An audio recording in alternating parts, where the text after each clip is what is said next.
Okay, purihin po ang Panginoon. Magandang umaga sa bawat isa sa atin. Batiin nga muna natin yung ating katabi ng magandang umaga. Pagpalain ka ng Panginoon.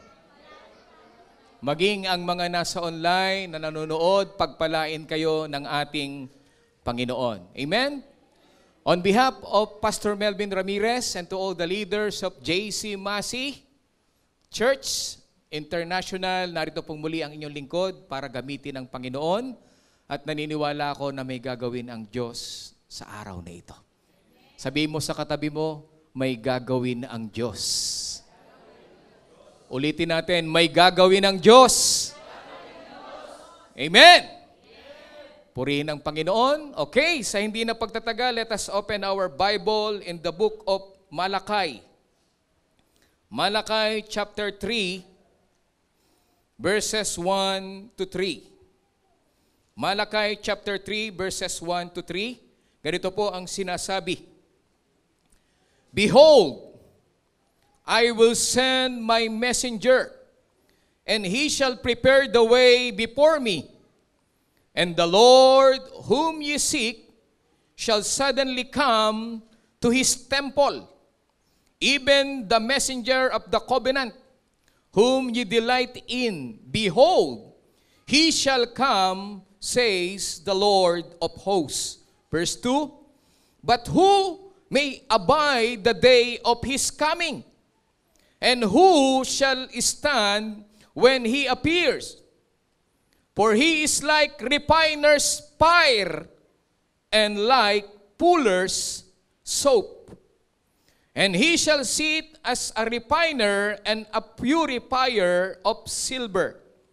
And he shall purify the sons of Levi, and forge them as gold and silver, that they may offer unto the Lord an offering in righteousness. Pagpalain ng Lord ang kanyang mga salita. Tayo po'y manalangin. Aming Diyos na mabuti at tapat, dakila sa lahat, itinatanghal ka po namin sa aming mga buhay, sapagkat wala kaming magagawa kung wala ka. Ipinasasako po namin ang buong buo sa iyo ang aming buhay ngayong umagang ito, lalong higit ang aming mga puso na gawin mong matabang lupa na pagtataniman ng iyo pong mga salita. Dakilang Diyos, buksan mo, Panginoon, ang aming mga espiritual na pandama, espiritual na pandinig, espiritual na pangunawa upang maunawaan namin ang pangungusap mo ngayong umaga pong ito.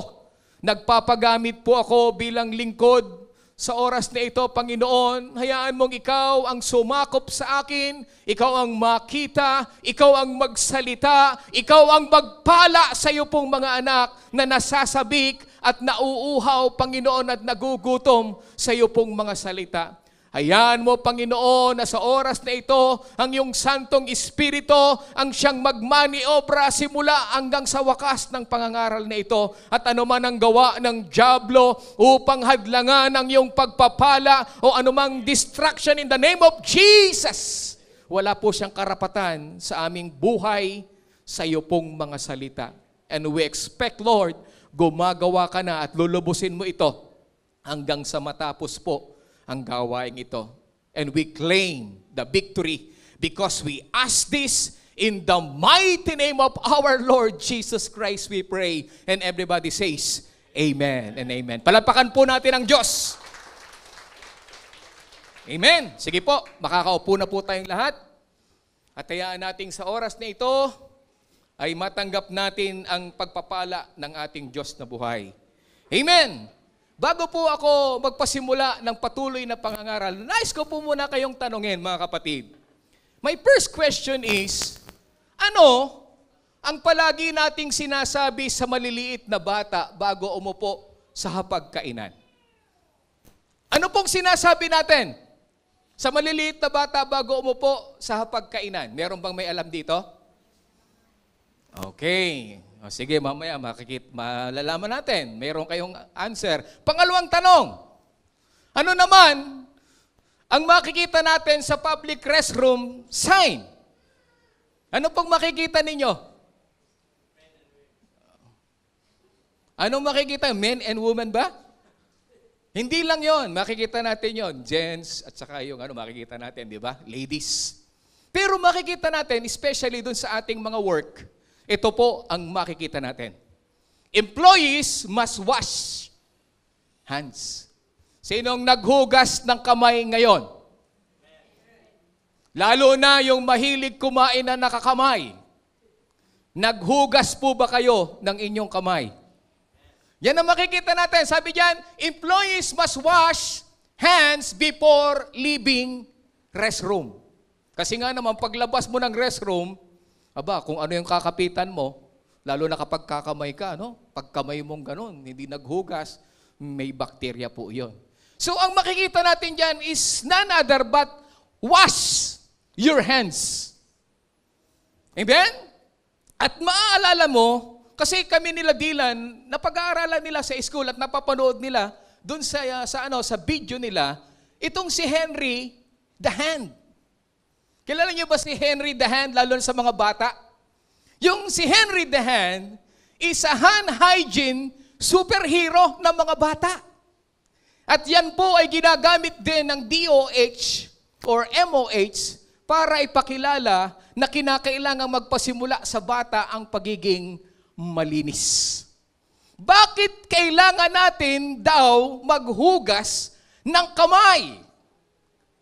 Because, sabi diyan, if you forgot to wash your hands, so, you will bring some other germs, bacteria, like Haemophilus. Alam niyo kung ano yung Haemophilus? That cause sore eyes. Magkakaroon daw ng sore eyes, sneezing, severe headache, and pneumonia. Kapag hindi ka naghugas ng kamay. Ano pa? Streptococci. Ayan, streptococci, alam na alam yan ng mga nasa nurse, Itong si streptococci na yan, na bacteria or germs, give you a sore throat or tonsils. Kalain mo na hindi ka lang naghugas ng kamay, kumain ka, magkakaroon ka ng sore throat at saka tonsils. Yung pang-apat is Staphylococcus. Ano ibig sabihin naman ito? Give you a boil and inflamed skin. Hindi ka naghugas, kaya ngayon pag kumamot kang ganyan, magkakaroon ka ng kati-kati. At inflaming skin daw ang mangyayari. Ito pa matindi, shigella. Alam niyo itong shigella? Give you diarrhea. Nakaranas na kayong magtae? Dahil hindi ka lang naghugas ng kamay o kaya may nakain ka na pangit. Abdominal pain and fever. So napakaliwanag dito kay Henry Hands na tinatawag na kinakailangan tayo daw ay maging malinis. Why? Just as bacteria that can make us physically ill or trouble us, Malakay reminds us there's spiritual bacteria all around us. Kaya nga, doon sa ating kasabihan, mga kapatid, cleanliness is next to godliness. Diba? Yun daw, pagiging malinis ay kasunod ng pagiging makadiyos. And you must be clean every time. Amen? Sabi mo sa katabi mo, be clean. That's why God's heavenly soap can wash our spiritual bacteria stains white as snow.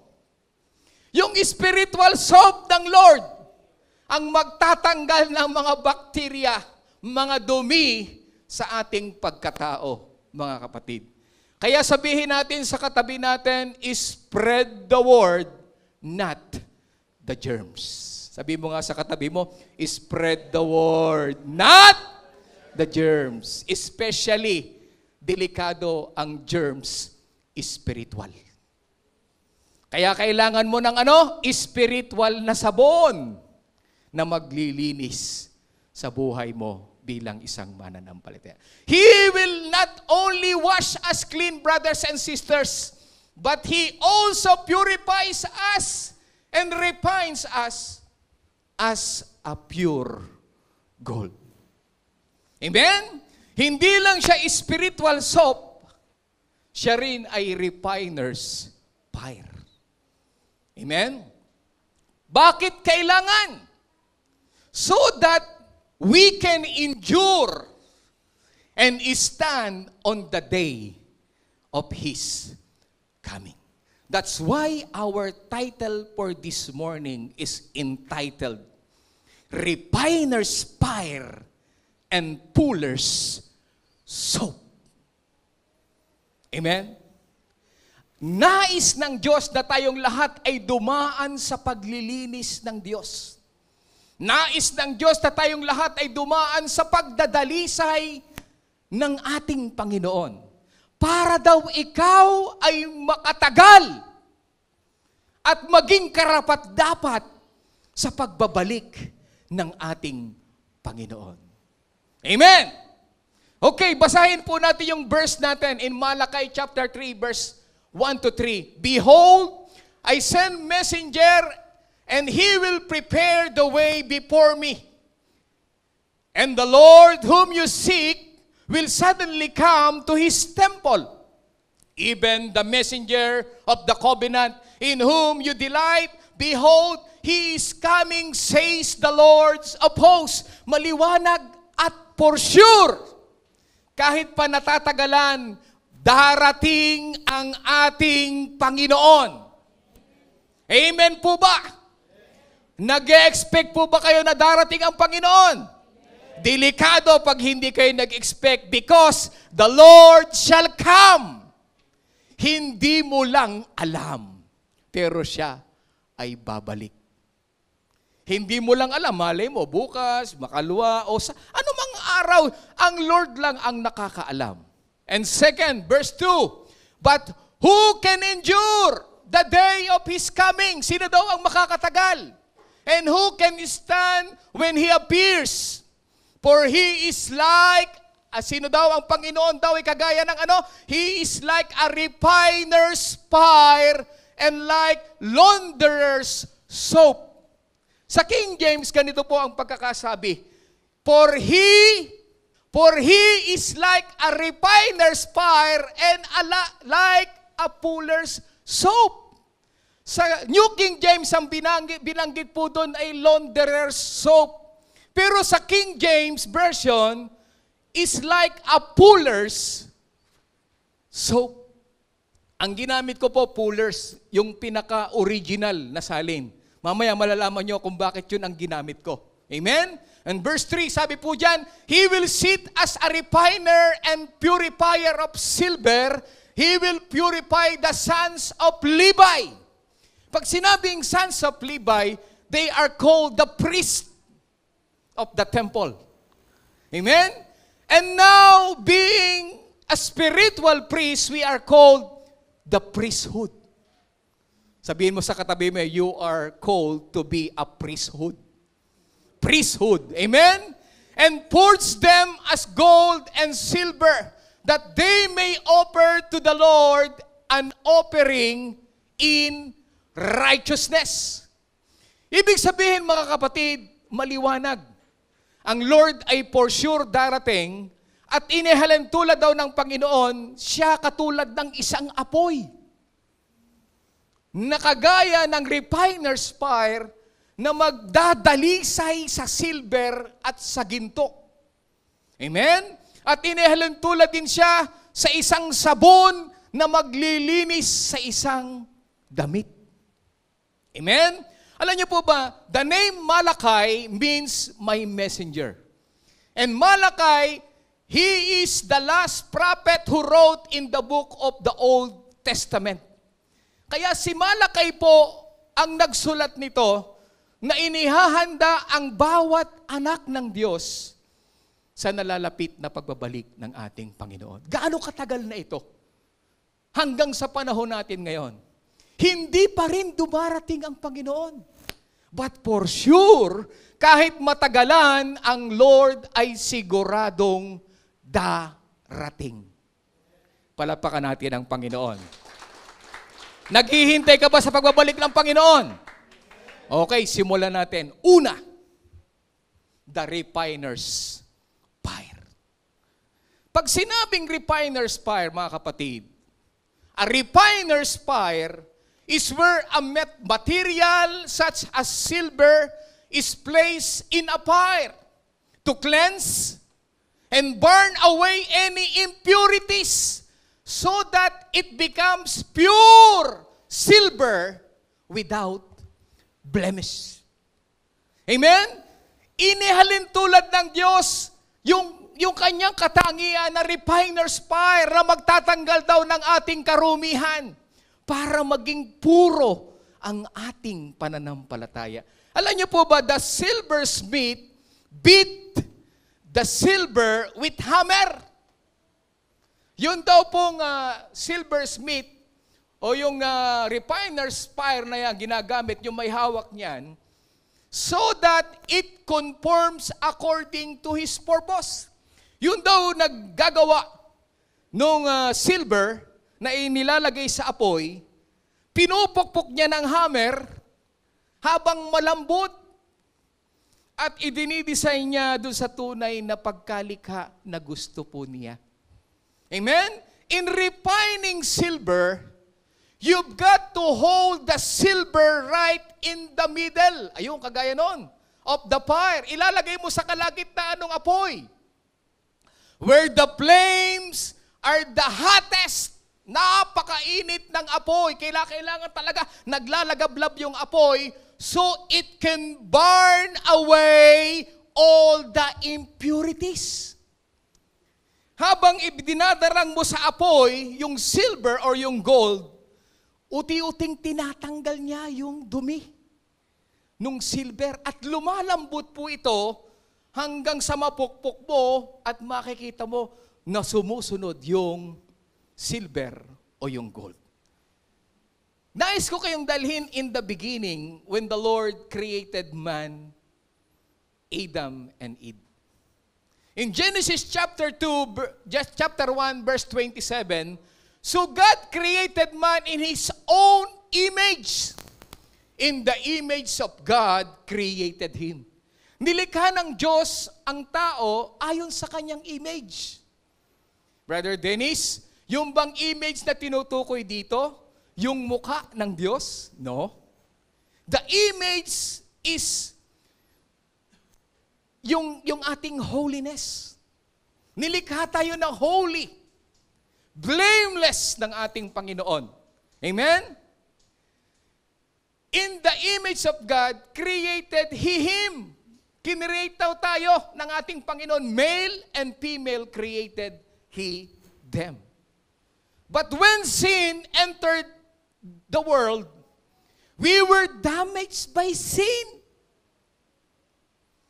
We were left spiritually impure because of Satan or the snake. Yung original na ginto ay nabalot ng mga dumi. Supposedly, tayo po ay isang napakabanal at napakalinis sa harapan ng Panginoon. It's like a pure gold. Kaya lang dinikitan ng napakaraming dumi ang ating buhay bilang isang tao. That's why God designed His purification process to remove our impurity and restore our ability to reflect the goodness of God to Himself. Gustong ibalik ng Lord yung totoong image natin sa harapan ng Diyos na sinira ng dyablo. Kaya ngayon, bata pa lang mga kapatid, nagsisinungaling na. Bata pa lang mga kapatid, nagmumura na. Bata pa lang mga kapatid, nagnanakaw na. Kasi nadikitan yung pure gold ng dumi ng kasalanan. That's why, ang tanong po dito mga kapatid, bilang refiner's fire, can you walk away while the silver's being refined? Or do you have to stay with it the whole time. Yung daw pong silversmith, kinakailangan ba siyang umalis? Habang pinapainit niya yung silver? Ang sabi po diyan, you've got to be there the whole time. Hindi po pwedeng tapos aalis ka. Sabi diyan, in fact, you've also got to keep your eyes on the silver. The entire time it's in the fire. If you leave it in too long, the metal can be destroyed. Yun daw pong gumagawa nung pagpupurify ng ginto o nung silver, hindi siya po pwedeng umalis. Kinakailangan habang nakalagay yung metal, yung silver o yung gold, kailangan nakabantay yung silversmith.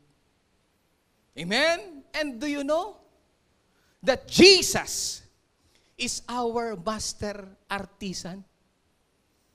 And we are His precious metal that He refines, and He's always by our side. Akala mo lang iniiwanan ka ng Diyos, pero ang totoo, nakatingin siya sa'yo. Binabantayan ka. Bakit? Every time, kasi baka masira yung gold niya. O baka masira yung silver niya sa matinding apoy. Jesus is in the refinery business. He baptized us with fire and the Holy Spirit. Alam nyo, bilang mananampalataya, we need the baptism of the Holy Spirit. We need the fire of the Holy Spirit para matanggal yung impurity natin. Ang problema sa mga mananampalataya, ayaw nilang nasain ang fire of the Holy Spirit. Ang sabi ng Hebrews chapter 12 verse 29, for our God is a consuming fire. Sinusunog niya yung karumihan na nasa sa atin. Kung gusto mong magpasunog. Pero kung ayaw mo, hindi susunogin. God uses the fiery trials and tribulations that inevitably come our way. Hindi natin kayang, takasan.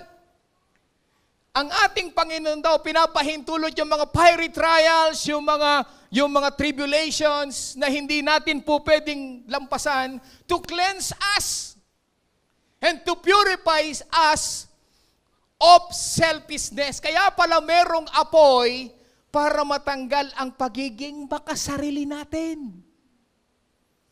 Kaya meron kang pagsubok.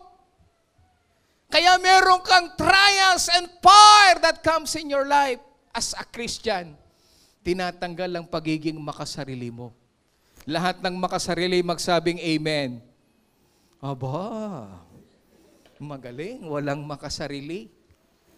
Hindi lang makasarili, tinatanggal ng apoy ang iyong takot. Lahat ng takot magsabing amen. Aba, magaling. Ito na kaya ang huli. Tinatanggal din niya yung ating laziness. Sinong tamad? Magsabing amen. Hindi kayo aamin. Amen? Pero ang totoo, because of that fire, natututo kang maging gising at maging masipag sa gawain ng Panginoon because of the fire. Pag sinabing fire, yung mga pagsubok na dumarating sa atin, mag-ingat kayo kapag walang dumarating na pagsubok sa inyo. Baka pagbamay-ari ka na nung gumagawa ng pagsubok. At nung mga tukso, yung mga trial sa buhay natin. Amen? Baka si Satan, pag mamay-ari ka na kapag wala ka ng trials. Kasi ang Lord, pinapahintulot niya yung trials. Kaya bilang mga mananampalataya, huwag kang magulat kapag may trials. Sabi mo sa katabi, huwag ka nang magulat. Kapag may pagsubok, dapat sanay ka na. That is for you. Amen? Given na po yan, mga kapatid. Kapag may trial, sabihin mo, praise the Lord. Sinusunog na naman ako ng Panginoon para lumabas yung pagiging tunay kong ginto. Ang problema sa atin, Lord, may pagsubok na naman ako. Di mo na ako atin, bro leader. Panginoon. Dapat kapag ka inaapoyan ka ng pagsubok, lalo ka magsumiksik sa Panginoon. Hallelujah! Dapat kapag inaapoyan ka ng pagsubok, dapat lalo kang nagiging malapit sa Diyos. Dapat lagi kang nagpapakatapat sa Panginoon. Amen? Anong sabi po ng Kawikaan 17 verse 3? Dinadalisay sa apoy ang ginto at pilak, ngunit sa puso ng tao'y si Yahweh ang sumisiyasat. Dinadalisay ng Lord ang puso ng bawat isa sa atin para maging humble tayo, hindi tayo maging makasarili, mawala yung takot natin, at mawala yung pagiging tamad natin na lumapit sa Panginoon at maglingkod sa Panginoon. Another name for this refining work is sanctification. Hindi po pwedeng ang mananampalataya hindi dumaan sa sanctification ng Lord. It's the Lord's continual process of making us holy and wholly set apart for Him. Ang fire na ginagamit ng Lord para lumabas yung tunay nating pagkatao bilang banal. At maging karapat dapat tayo na ihiwalay sa mundong ito. Amen? So, when do you know the silver is fully refined? That is the question. Paano malalaman na yung silver ay refined na? Paano malalaman? I know. Sabi dito, I know it's fully refined when I can see my image in it. Tinanong niya yung silversmith, paano mo malalaman kapag puro na yung silver o yung ginto? Ang sabi ng silversmith, malalaman ko na ito'y puro na kapag nakikita ko na yung image ko.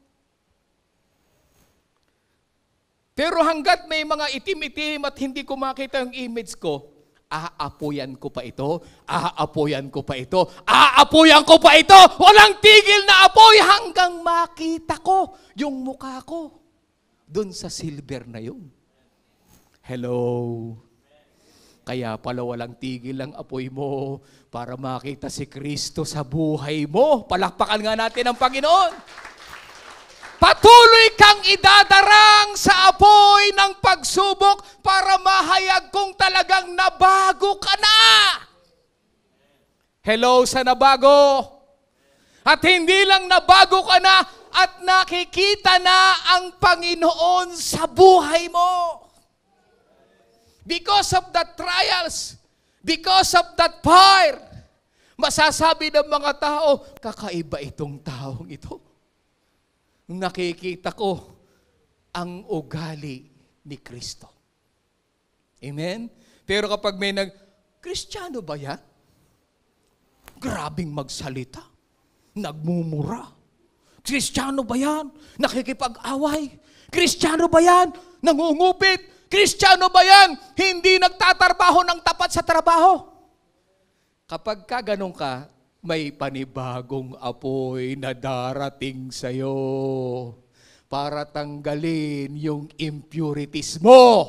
Amen? Palapakan nga natin ang Panginoon. Amen? Kaya alam nyo kapag may pagsubok, Lord, salamat po. At alam nyo, natututo tayong lalo pang magpakababa sa ating Panginoon at hilingin ang tulong ng ating Panginoon. Now, the question is, what is the purpose of the refiner's fire? This is the purpose of the refiner's fire. Meron pong dahilan kung bakit may apoy. Una, God uses every circumstances for good. Hindi mali ang dumarating sa'yo. That is for your own good. Kahit feeling mo masama, kahit feeling mo parang masakit, kahit feeling mo parang iniwanan ka na at pinagsakluban ka na ng mundo, that is the fire and that is good. Sabihin mo, good. Kaya kapag may problema ka, good yan. Maliban na lang kung ikaw ang gumawa mismo ng problema. Nangupit ka, ayun, nakulong ka, gawa mo yun. Pero yung kahit wala kang ginagawa, tapos pinag-initan ka ng amo mo, that is good.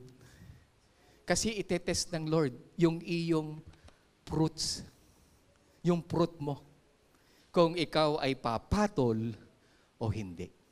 And because of that fire, makikita mo, sasabihin ng amo mo, ibang klase to si Stephanie. Ilang beses ko nang pinagsisigawan. Ang sabi lang, yes, boss. Napagsisigawan na yun. Amen? O kaya naman, puro kung ano-ano mang sinasabi sa'yo. Pero ang sabihin mo, yes, boss. I'm willing to work with your company. Hello. Palapakan natin ang Panginoon. Sila ang susuko. Ikaw hindi ka susuko. Palapakan nga natin ang Panginoon. Kasi nga, that is for your own good. Anong sabi ng Romans 8:28? And we know that all things work together for good. Kaya yung apoy na yan, for good yan. Sinisanti ka, for good yan. Pag sinisanti ka, wala kang ginagawang masama, for good yan. Pero pag sinisanti ka, dahil sa ginawa mo masama, it's not for good. Amen? Yung tapat ka, tapos ipinapakita mo at hinahawakan mo yung pagiging mananampalataya, that is for good. Second purpose of the fire, God controls our trials. For good yung trials, for good yung pagsubok o yung fire, pero ang pinakamaganda, kontrolado ng Lord ang trials. Palapakan mo ang Panginoon. Alam ng Lord ang limit ng faith mo. Kaya hindi ka bibigyan ng lampas sa faith mo. Kinokontrol niya. Kasi ayaw niyang masira yung ginto. Lilinisin lang niya pero hindi niya sisirain. Amen? Anong sabi ng 1 Corinthians chapter 10 verse 13? No temptation has overtaken you except such as is common to man. Common. Common ang fire and trials. But God is faithful who will not allow you to be tempted beyond what you are able. Yung pagsubok, yung tukso, kaya mo yan. Huwag mong sabihin, hindi mo kaya yan. Sabi mo sa katabi mo, kaya mo yan. Walang susuko dyan. Amen? At sabi dyan, but with the temptation will also make the way of escape that you may be able to bear it. Kakayanin mo. Because God controls the fire. Third, trials do not destroy you, but rather change you for the better. Gusto mo maging better? I-welcome mo ang fire of trials. Amen? Makikita mo, aba, dati papatol-patol ka. Ngayon, hindi ka na pumapatol at nagiging maamo ka na. Dati, ang mga salita mo parang walang kakwenta-kwentang salita. Pero ngayon, ang naririnig sa'yo, praise the Lord, purihin ng Panginoon. Why? Because that fire changed you for the better. Amen?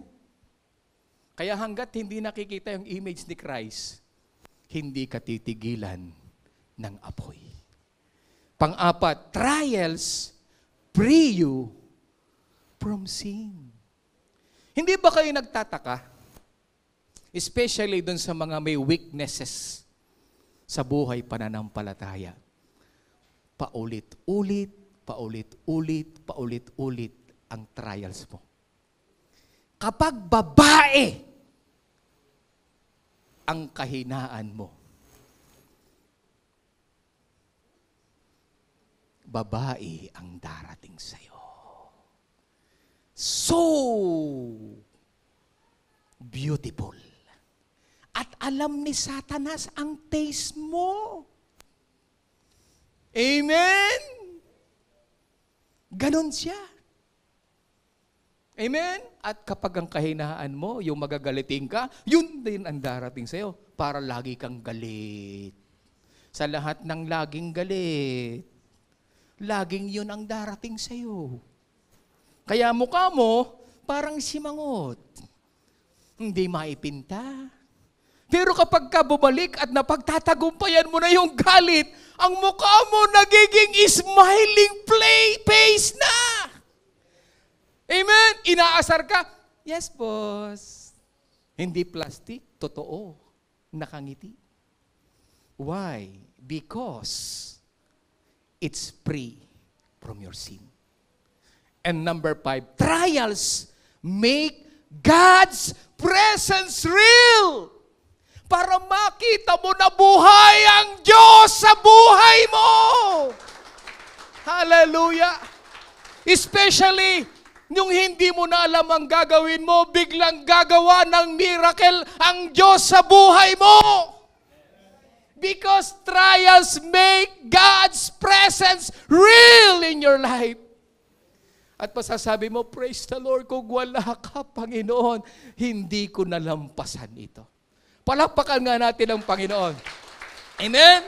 Ang sabi ng unang Pedro 1:5-7, sa pamamagitan ng inyong pananampalataya, iniingatan kayo ng kapangyarihan ng Diyos habang hinihintay ninyo ang kaligtasang nakahandang ihayag sa katapusan ng panahon. Verse 6, ito'y dapat ninyong ikagalak. Brother Dennis, trials na, fires na. Dapat joy pa rin. Ang sakit na nga eh. Ang hapdi na nga eh. Bakit dapat ikagalak? Kahit na maaaring magdanas muna kayo ng iba't ibang pagsubok sa loob ng maikling panahon. Maikli lang naman pala. Merong ba ditong gumising simula umaga hanggang pagtulog mo, walang tigil ang pagsubok mo? Hanggang ngayon, simula nung isinilang ka? Aba, kakaiba yun. Parang kakambal mo na nga talaga ang pagsubok. Amen? Pero walang ganun. Sometimes merong mabigat, sometimes merong magaan. Pero yan daw ay kinakailangan mong ikagalak. Verse 7, ang ginto, bagamat nasisira, ay pinadadaan sa apoy upang malaman kung talagang dalisay. Gayon din naman ang inyong pananampalataya na higit na mahalaga kaysa ginto ay sinusubok upang malaman kung ito'y talagang tapat. Walang iba. Una, si Job. Alam natin, sinubok siya sa walang kadahilanan. And I know maybe one of all of you, o isa sa atin dito, maaring sinusubok kayo kahit wala kayong ginagawang masama. To test yung katapatan mo para lumabas. Sa gayon, kayo'y papupurihan, dadakilain, at pararangalan sa araw na mahayag si Kristo. Yung palang mga lumampas dun sa trials na yun, dun sa apoy na yun, pagdating ng panahon, sasaluduhan ka ng Panginoon at sasabihin sa'yo ng Panginoon, yan ang anak ko. Palapakan natin ang Panginoon. Si Job, dumaan sa apoy. Si Shadrach, Meshach, and Abednego, dumaan sa apoy. Itinapon pero hindi sila nasunog.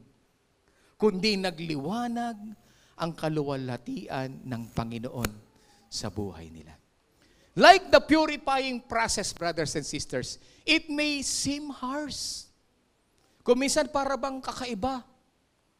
Impossible at times, but it is all meant to prepare us to be an offering in righteousness when He returns for His bride.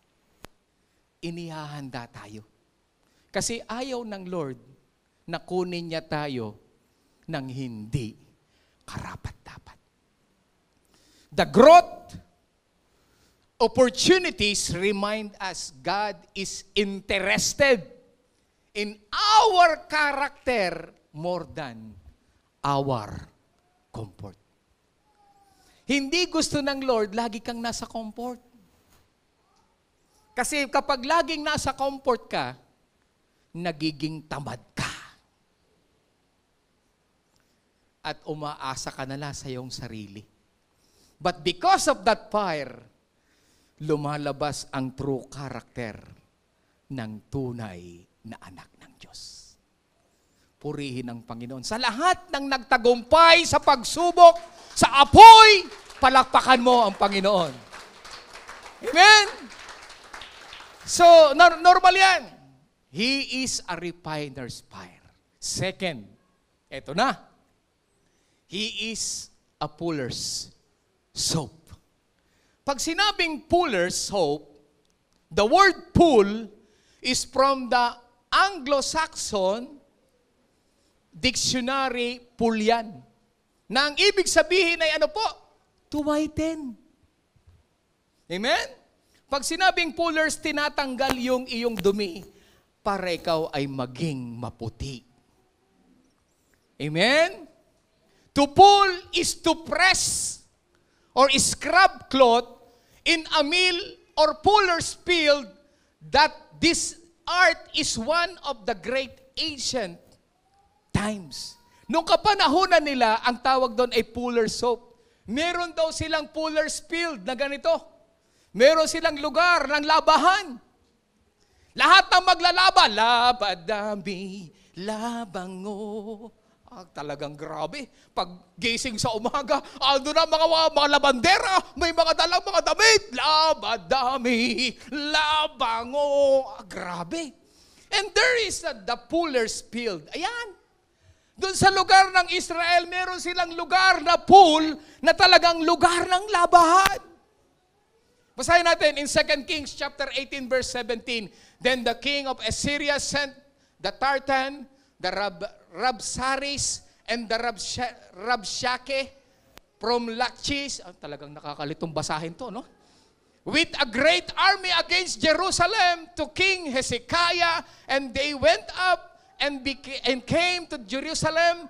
When they had come up, they went and stood by the Akedak from the upper pool, which was on the highway to the fuller's field. Meron daw upper pool doon, na yun yung lugar ng mga naglalaba. Sino dito nakaranas maglaba sa ilog? Oh, praise the Lord. Sa Pilipinas, ang dami doon naglalaba talaga sa ilog. Doon sa running water, naglalaba sila doon. At makikita po ninyo. So, ang ibig sabihin na niyan, mga kapatid, the job of the fuller was to make the cloth cleanse. Siyempre, lalaban mo. More suitable for weaving or sewing. Ang nangyari doon, inihanda nila para maging malinis, para pagtatahiin na, kapag isusot na, ay napakalinis. Ganon ang ginagawa ng maglalaba. At siyempre, kinakailangan may sabon. Hindi ko kung anong klaseng sabon meron sila nung panahon nila. Basta merong sabon doon. Kasi binanggit mismo ni Malakay. Huwag mo sabihin tubig lang ang paglalaban nila. Ang hirap tanggalin ng dumi noon. Talagang may sabon sila. Hindi ko lang po alam at hindi ko nakita.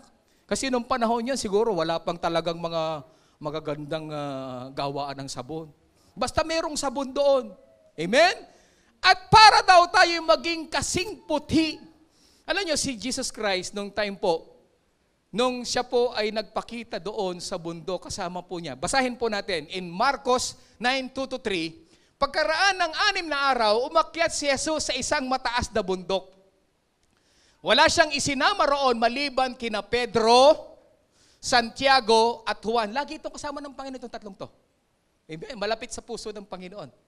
Habang sila'y naroroon, nakita ng tatlo na nagbago ang anyo ni Jesus. Anong nangyari? Anong pagbabago ang nakita ng tatlong ito? Sabi diyan, verse 3, nagniningning sa kaputian. Ayun. Nagniningning sa kaputian ang kanyang kasuotan. Walang sino man sa mundo ang makapagpapaputi ng gayon. Ganyan po ang mangyayari sa atin. Pagdating ng panahon, magiging maputing-maputi, kumukuti-kutitap ang ating mga kasuotan pagharap natin sa ating Panginoon. So as we walk, brothers and sisters, with the Lord, there should be a cleansing. We need to experience the wet, press, scrub, beat, bleach of our spiritual fibers. Ang unang ginagawa para ikaw ay paputiin, para ikaw ay gawing malinis ay una, binabasa. Sino dito naglaba hindi binasa? Abay, mahusay ka.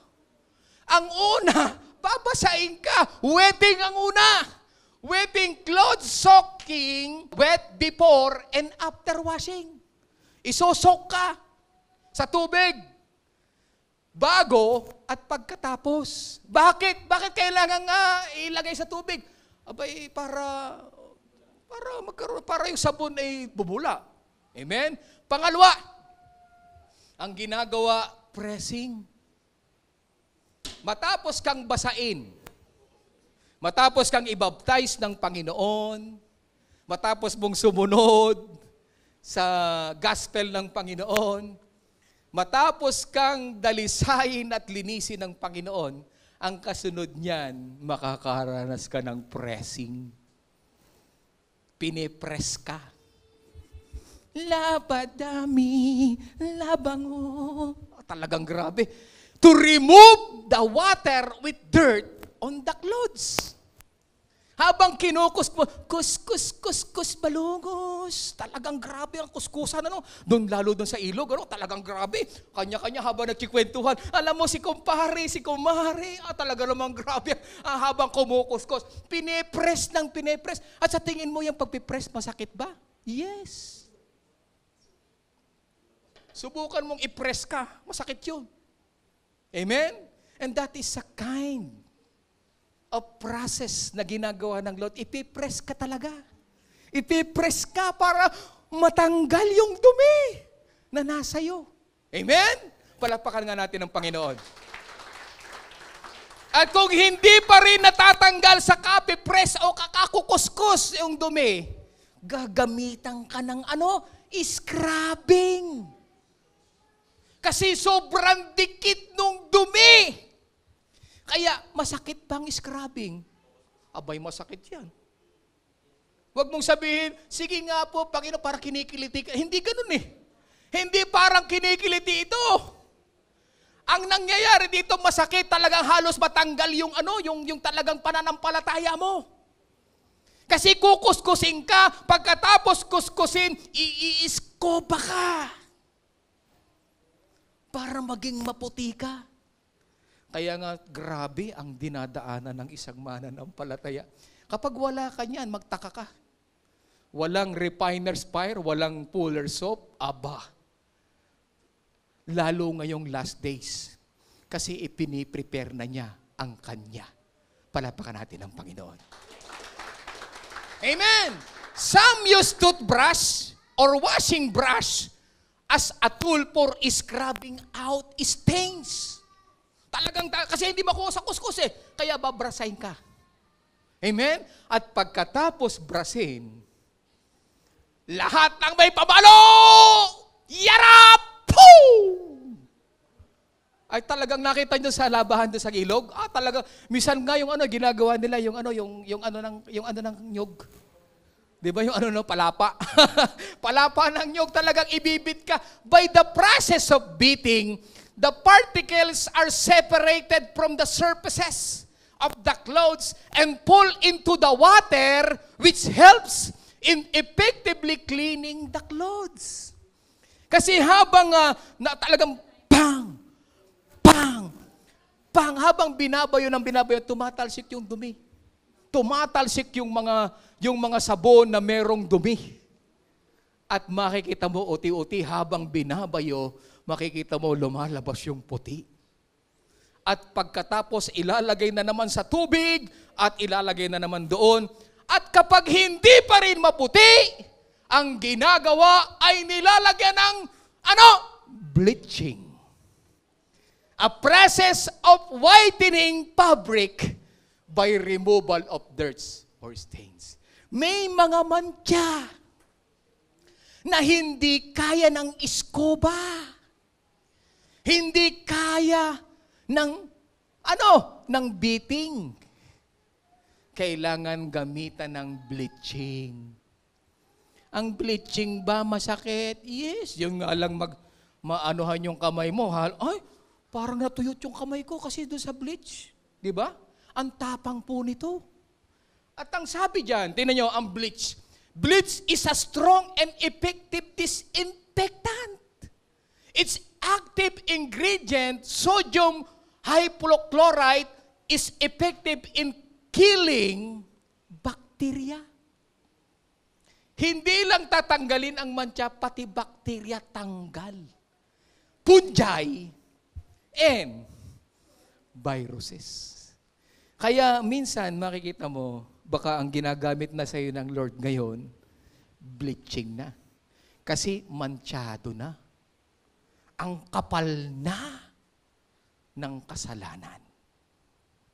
Dikit na hanggang buto ang kasalanan. Kaya kailangan gamitan, hindi lang basta palo, kasi kahit pinapalo, parang kinikiliti lang siya sa palo. Kaya gagamitan ka ngayon ng bleaching.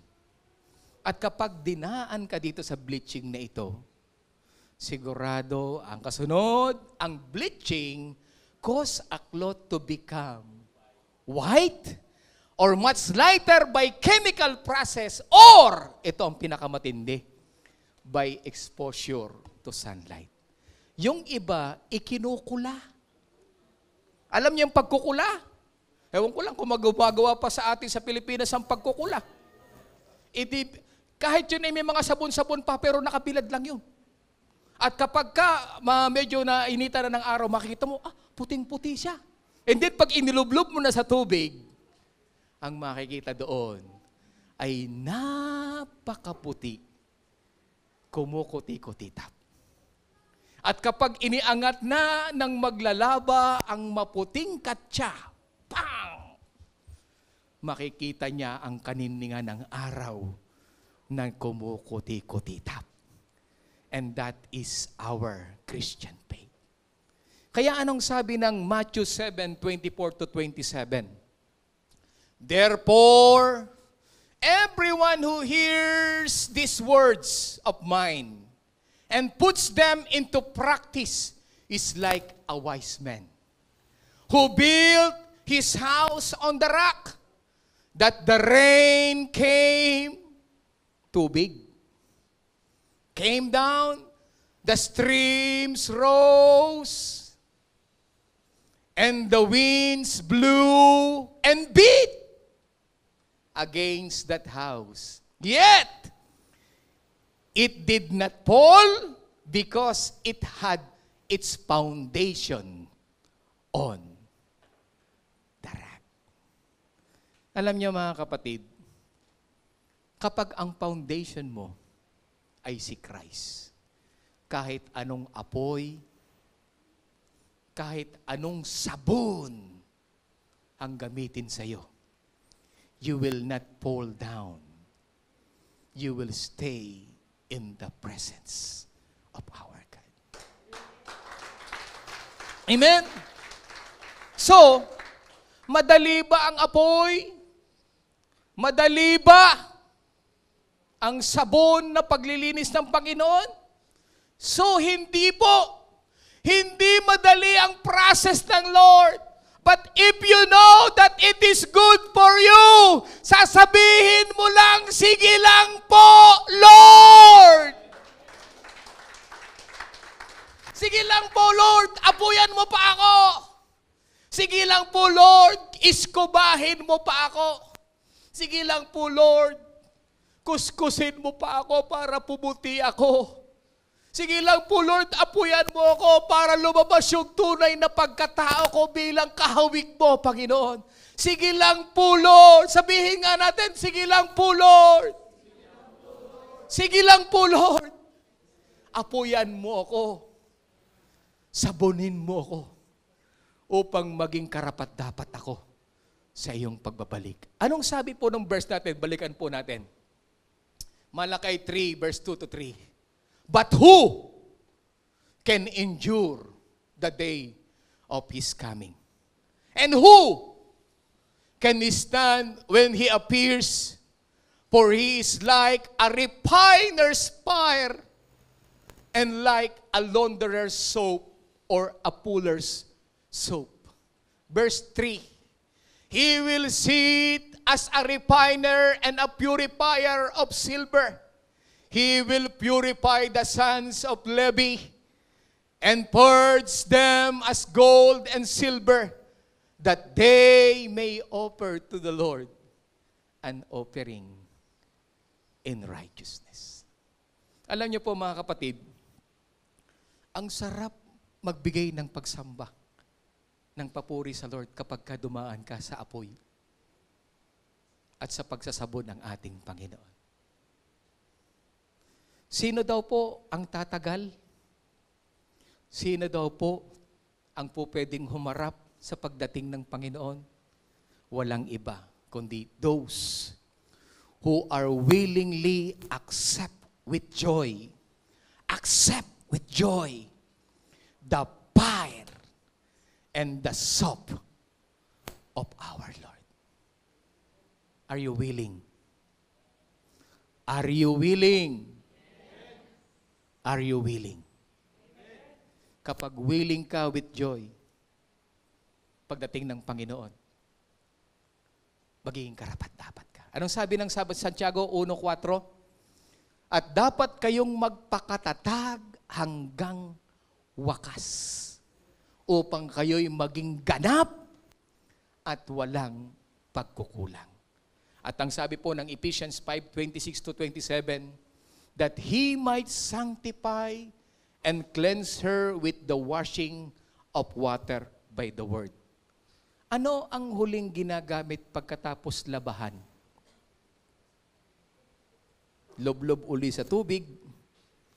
Ibig sabihin, ang salita ng Diyos sa simula hanggang sa wakas, hindi po pwedeng mawala. Kasi yan ang maglilinis at magiging apoy para sa atin. 27, that He might present her church to Himself, a glorious church, not having spot or wrinkle or any such thing, but that she should be holy and without blemish. Tagalogin po natin, ang sabi diyan, ginawa niya ito, ginawa niya yung apoy, ginawa niya yung sabon para sa atin. Ginawa niya ito upang ang iglesia ay maiharap niya sa kanyang sarili na nasa kagandahan ito. The original image that the Lord made for men's and women's. Walang anumang dungis, ni kulubot man, banal, at walang anumang kapintasan. Kaya po niya ginawa ito para tayo ay maging maningning at karapat-dapat at sabihin ng Panginoon sa pagpasok natin sa langit, well done, my good and faithful servant. Palapakan nga natin ang Panginoon. Kaya dapat bilang mananampalataya, the goal of every Christian is to hear Jesus say, "Well done, my good and faithful servant." Kaya merong apoy ng pagsubok, kaya merong sabon para pagharap natin doon na lahat ng dumaan sa apoy, lahat ng dumaan sa paglilinis ng sabon ng Panginoon, you are proud to say, "Lord, I finish. I fight the good fight of faith. I am here now." And the Lord will say, "Well done, my good and faithful servant." Sa lahat ng gusto na maging well done, magpaapoy na tayo. Magpasabon na po tayo sa ating Panginoon.